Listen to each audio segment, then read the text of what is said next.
Hi, welcome to another Interstellar Prime update video. Today we're going to be covering what we have been working on in the past month or so, and also this serves as a walkthrough video for our pre-alpha volume 1 release for those who are participating in it.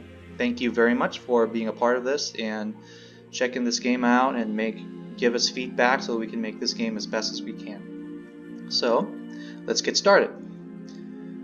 The first thing that we have worked on that I want to cover is the EVA system. I know I've touched on this in the past videos, but we kind of make it a little more intuitive as some of early testers realized that kind of like the look were inverted, and a lot of people didn't really like that, so we switched it back to non-inverted look. So that's a good thing. And the way that we make our character move in space is also kind of like pretty intuitive. You have WASD, which is forward, backward, and sideways. And in order to move around or move up and down, you press E to go up, and then Q to go straight down. And you can also switch between third person and first person view by pressing V. And this little kind of like a tutorial mission right here starts you out at a mining operation, which will be part of the gameplay, the main gameplay as well, which is basically you have to select a place where you want to mine, land your mine, drone or mine expedition vehicle, whatever we're decided to call it later, and basically having to come in and use the scanners and then explore. So that's what this is. This is kind of like introducing. And we have worked on our dialogue system. We have updated the graphics a little bit, and we also created a dramatic camera angles and how it automatically switches between angles as you talk. As you can see here, it needs a little bit of work. We would love your feedback on it and what would look good, what would look nice, and so on. So. And this conversation basically just kind of informs the player that, hey, the scanner, the big scanner over here, picked up some cavity underneath where we are standing, and let's go ahead and check it out. So, and that kind of segue into the next point I want to talk about, which is our inventory and weapon system that we worked on. So we can actually take weapons and also holster them, put it into your suit. You have to have a suit in order to kind of like carry weapons, I guess. And then when you press I, you get into this inventory, and then basically you can look around your inventory and configure them, but we don't have the configure capability yet. And also we have the mining system. So what we came up with was in order to mine, you have to first have the mining gun, and also you have to pick up this mineral tank. So once you have the mineral tank equipped, as you quote unquote mine, or basically shoot this mining gun towards the mineable rock, it will automatically gather the resources that is produced by breaking these rocks. So once it's full, you have to come back and process the mineral, and that's how you quote-unquote mine your stuff. So that's basically the system we came up with. And as you can see here, things are floating around in zero gravity, and they all have mass, so you can interact with them. So it's kind of like a destructible environment type deal. And so that just kind of depends on how much we can raise in the Kickstarter, and that will determine how detailed we can go in each expedition. Like basically how interactive you can get with the environments, because every little object that you can interact requires a lot of attention, and of course the more elements you have in the game, the more likely you're going to have bugs, that many more bugs that you have to fix or keep track of. Anyway, right now you have found an opening that you can actually drill. So, and that's what your friend Jack there just kind of told you. And basically, you can turn on your helmet light and start digging. So this is how you dig. You dig from third-person view and also first-person view. This is basically you're shooting rocks. So it's kind of like Minecraft in that case. You can gather minerals, and some rocks are just rocks like what we have here. They're just rocks. So they don't fill up your tank, but the ones down here that you'll discover is actually mineable rocks, and you can tell by seeing the glowy type texture on it. So if I turn off this flashlight, you can see that it's actually glowing, so that means it's minerals. Anyway, and as you quote unquote mine or shoot these rocks, you kind of get the notification. You got 10 units of iron, 3 units of iron, and so on, and you can see that on the right hand corner the tank gets filled up. And as you kind of walk through this game play or first mission per se, you'll discover a little bit of a hint on our game universe and the story behind it. And as you can see here, the character just discovered this huge metallic structure that kind of like, hey, what is this? So, and the person on the ship kind of gives you an idea that, hey, this is part of history. This is something that happens before the war. So I don't want to spoil the story yet. So that's because it's a public video. But anyway, this is just kind of like one of the things that you're going to be discovering more as the game progresses, and more on why there are huge asteroids everywhere around Mars. So that's gonna get revealed later on in the game, so I don't want to spoil it. Basically, that's what this expedition is about. Is you found something, and then you hope to mine minerals and resources, and then chances are you'll find these artifacts, and then these artifacts leads to more artifacts, and then basically reveals the underlying story of the game. Alright, anyway, now I've accomplished my task down there, which is mining as many minerals as I can, but I didn't mine everything. I just kind of want to go through this as a walkthrough. So for those pre-alpha tester, feel free to just walk around like the whole thing. You can explore. You can go anywhere you want in here. So if you want to spend the time to just travel around, fly around, that's no problem. And later on in our development, we will put a oxygen level and also battery life level into the game, into the suit, so that it will limit how long you can actually be out. Just like be a little more realistic, and so set limits to the game, so the game is not as infinite. Pointless. So that's what's to come later. Oxygen level and battery level in your suit. Right now it's infinite. You can stay out as long as you want. Anyway, now you're done harvesting with this another mining operation. Now your ship is gonna fly back. So and that segue into our next point that I want to cover.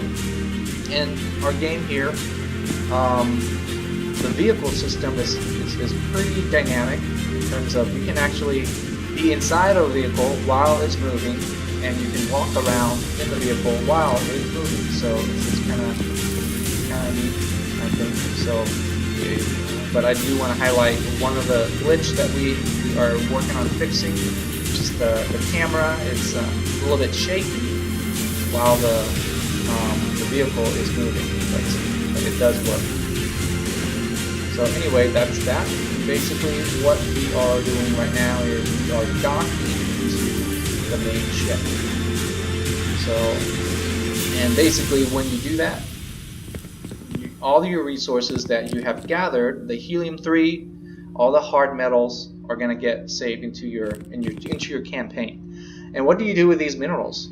Well, later on in the game, later on meaning the full release, you will need those minerals to pretty much beat the game, in terms of you need to 3D print stuff, you have to do research, you have to do trade, and then those are basically how you get around doing that. So in this game we emphasize real thought science and basically pressing topics like 3D printing, generic engineering, growing food in space, that kind of thing. So that's all going to be based off of real science and the pressing topic of today, and see how that could potentially affect our space travel days in the recent decades to come.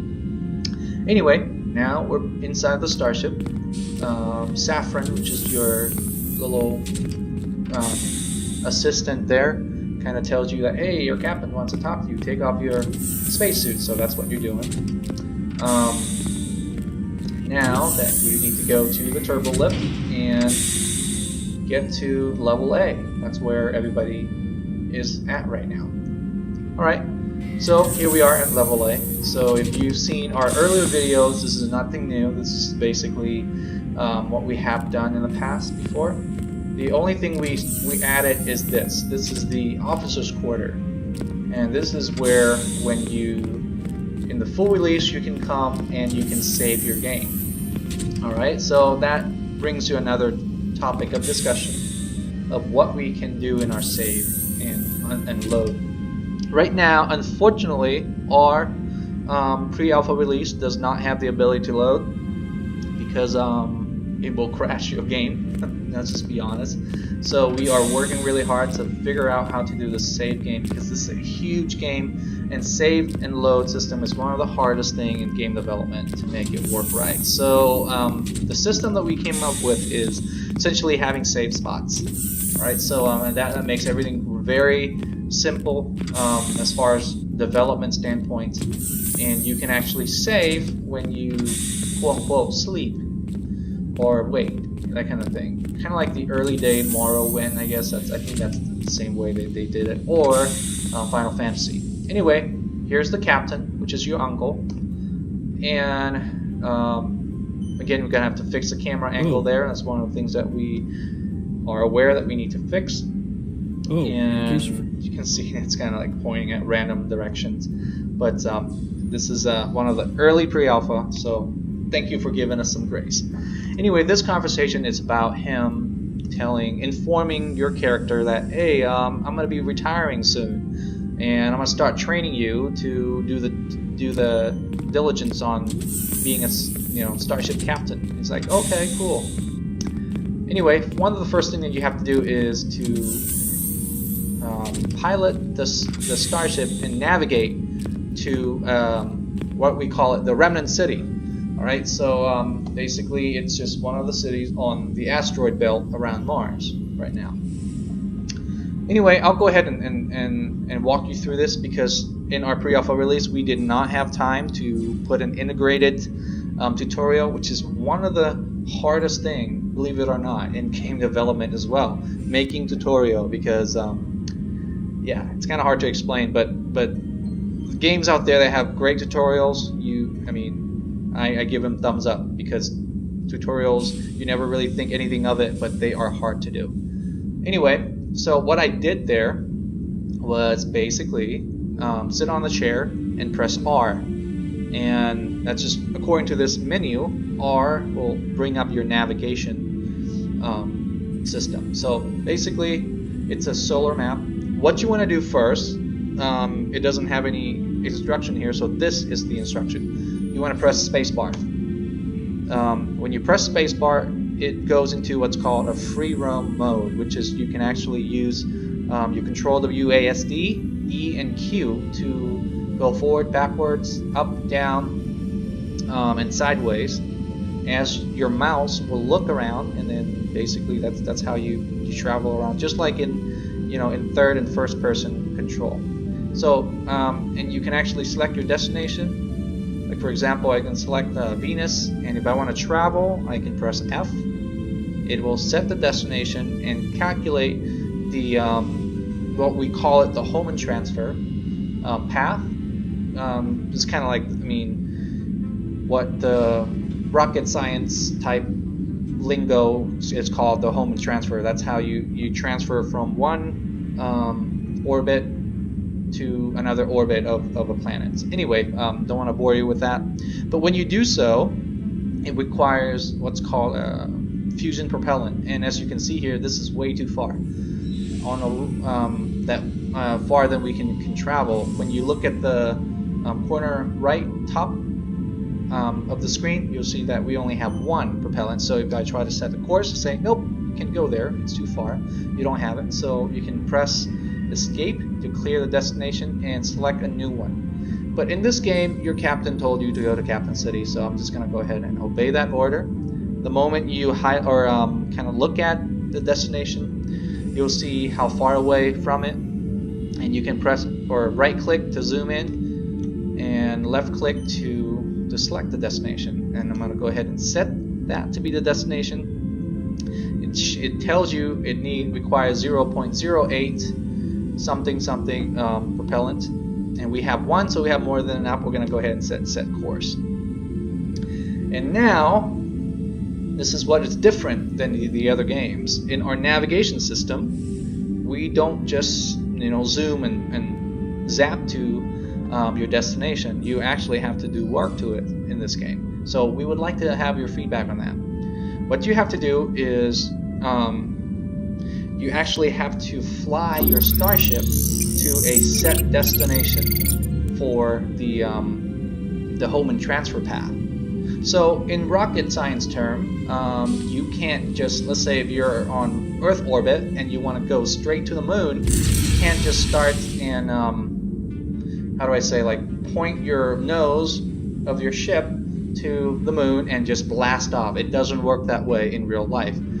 What you actually have to do is you have to align your starship to a very specific point in the orbit of wherever you are, and then you have to fire the exact amount of fuel at the same time to align your trajectory to get captured by the gravity of the destination celestial body, or in this case the moon. So we kind of simplify that in the game. So you kind of have to do that, and that kind of adds to the gameplay. It's a little bit different because our technology is pre-warp drive, and that brings to the next topic of discussion that we have, which is the battle system in the game. So you can actually travel places, but every time you do, you have a chance of encountering enemies, and that's what's happening right now.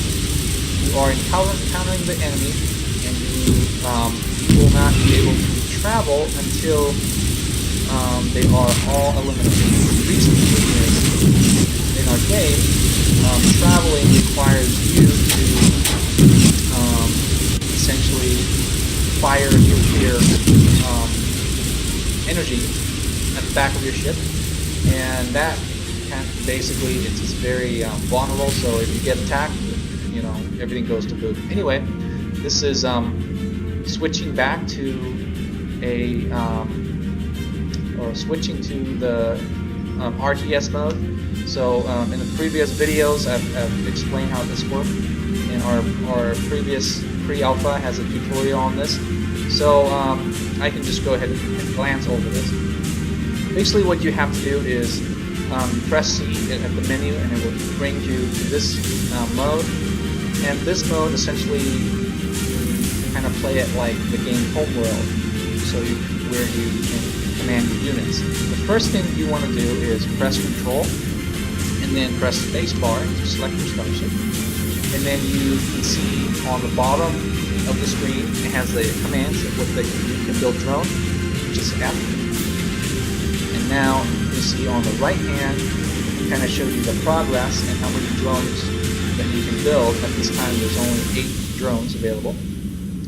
And as I can see here, the ship has taken some damage, so I'm going to go ahead and build some repair drones. And the repair drones will come out and try to essentially 3D print and weld the parts that got destroyed and so on, or damaged. Anyway, I'm going to press Control again to bring up my menu, and press F to select my drones. So I'm going to order my drone to finish off this bad guy. So I'm going to go ahead and tell him to attack. And then they're just going to go to town and attack this vessel. So that's our RTS. And I'm going to go ahead and switch back to the Starship Commands mode. And then basically use my ship to kind of help speed the process of destroying that enemy. Let me turn. Oh, there we go. He's gone. Alright, so that's our battle system in space. And apparently there's another one over there that I have to eliminate. So I'm going to go ahead and fly close. So in our demo, or pre-alpha, you can't travel until you eliminate these two enemy ships. So we're going to have to do something about that in our full release, or in our real demo that we're going to release with our Kickstarter campaign, because this is kind of complicated. So I just want to kind of get the feedback on that, what you guys think would be a good idea for you know, like that kind of system, where right now we have it so that you can't travel until you know, kill the enemy ships, because they can fire at you and then you can blow up. But that's subject to change later too. If you guys don't think that's going to be fun or whatnot, like we want your feedback.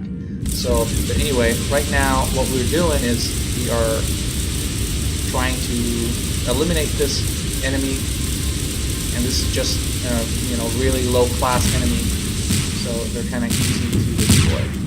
So once the enemy is gone, you can actually now travel. So as you can see, the Holman transfer pad hologram has reappeared.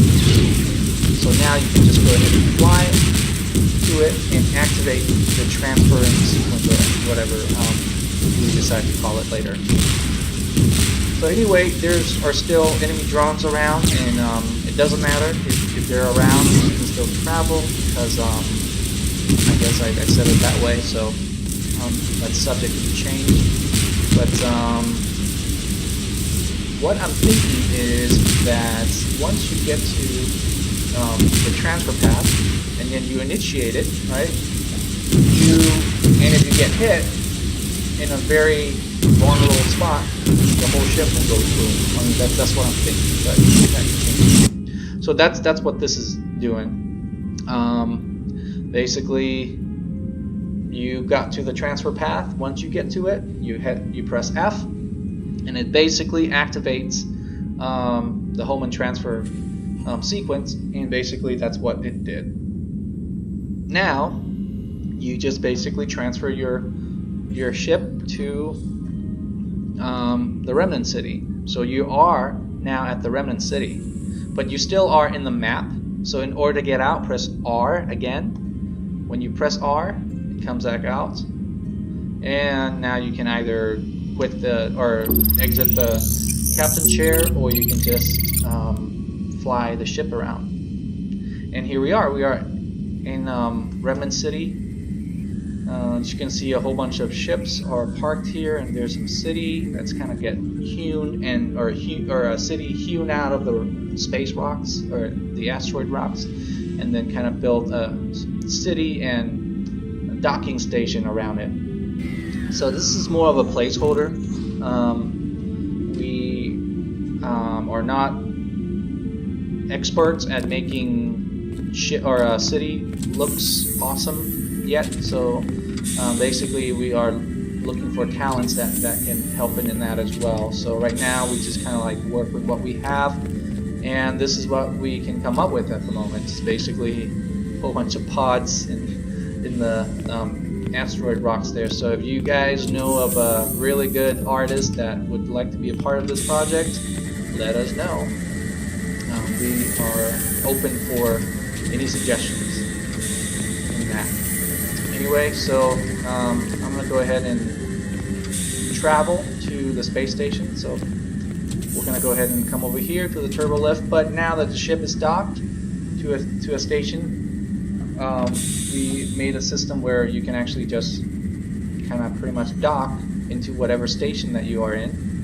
and by just go to the turbo lift and press F. So that's what it did. It just kind of transported to here. This is just for a placeholder for now, but as you can see, everything is empty and nothing is optimized yet. This is just really a placeholder. Just kind of give you an idea of what's to come. So now you're at the space station, you can actually walk around, and the city is not built yet, so we want to make that city as well once we get funded. And here is where you're going to be able to talk to people and kind of buy, sell, and upgrade your ship. So that's the whole point of this station right here. So you can come in and dock, repair, make upgrades, and also you can hire crew through docking the station, but that's all to come later. So as far as how detail and whatnot, I mean, that kind of depends on the Kickstarter campaign of how much time and resource we can allocate to this. Anyway, so that's basically it for our pre-alpha volume 1 release. So this is what you'll be getting your hands on. We would love to get your feedback on what you think, the character, the aesthetics, the gameplay. If you encounter any bugs, I mean, we would love to hear that. So this is just basically the core mechanics of the game. Essentially, I'm going to go ahead and wrap it up here and kind of summarize what the mechanics of the game is all about by starting at the solar system map. So to wrap it up, the game is pre-warp technology, so everything is you're still stuck in the solar system. So basically, the furthest you can go in this game is basically Neptune or Uranus, right, or Saturn, and the moons of these big gas giants. But basically, to wrap up the game, the technology of the game is kind of limited to your solar system, and in order to travel around, you have to have fusion propellant, and it is a big deal in order to travel to different planets, because you really have to try to find a way to get the fusion propellant. And but once you arrived at whatever planet there is, you will have the options to travel around its orbit, what's orbiting around that, and that doesn't cost a whole lot to transform. So once you find a place that you want to go, the whole goal is to mine minerals and do missions. Whatever contracts you land, it will send you to different places. And in order to get to those places, it costs resource. In order to get resource, you have to either do more missions to do trade, or you can harvest helium-3, and which later on in the game will have a mechanics where you can actually transform your helium-3 into fusion propellants, so that you can actually travel further and further. And also in the game, the moment you enter into a different orbit, you have a chance to encounter enemies. And basically, once you have later on, you have the options to also make friends, forge alliances. But there will be one ultimate bad guy in this game, which is the Red Ravens. And basically, you can't reason with them; they're always going to attack you. That kind of thing. They're kind of like the zombie and the ghouls, if you may, from other kind of like a RPG series. Anyway, thanks so much for your time. This is a long video, so I hope you enjoyed the pre-alpha 2, and stay tuned for our next release. Thanks so much. All right, bye bye.